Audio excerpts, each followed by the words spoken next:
ఏపీలో గోదావరి పుష్కరాలకు ముహూర్తం ఖరారైంది.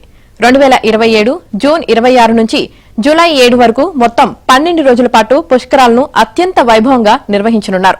ఈ మేరకు దేవాదాయ శాఖ ఎక్స్ అఫిషియో కార్యదర్శి హరి జవహర్ లాల్ ఉత్తర్వులు జారీ చేశారు.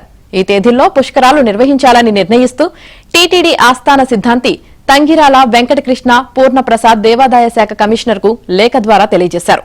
ప్రభుత్వం ఆ తేదీలను ఆమోదిస్తూ జీవోతో పాటు నోటిఫికేషన్ కూడా జారీ చేసింది.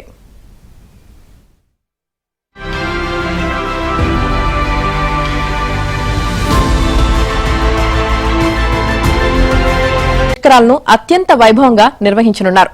ఈ మేరకు దేవాదాయ శాఖ ఎక్స్ అఫిషియో కార్యదర్శి హరి జవహర్ లాల్ ఉత్తర్వులు జారీ చేశారు. ఈ తేదీల్లో పుష్కరాలు నిర్వహించాలని నిర్ణయిస్తూ టీటీడీ ఆస్థాన సిద్ధాంతి తంగిరాల వెంకటకృష్ణ పూర్ణప్రసాద్ దేవాదాయ శాఖ కమిషనర్ కు లేఖ ద్వారా తెలియజేశారు. ప్రభుత్వం ఆ తేదీలను ఆమోదిస్తూ జీవోతో పాటు నోటిఫికేషన్ కూడా జారీ చేసింది.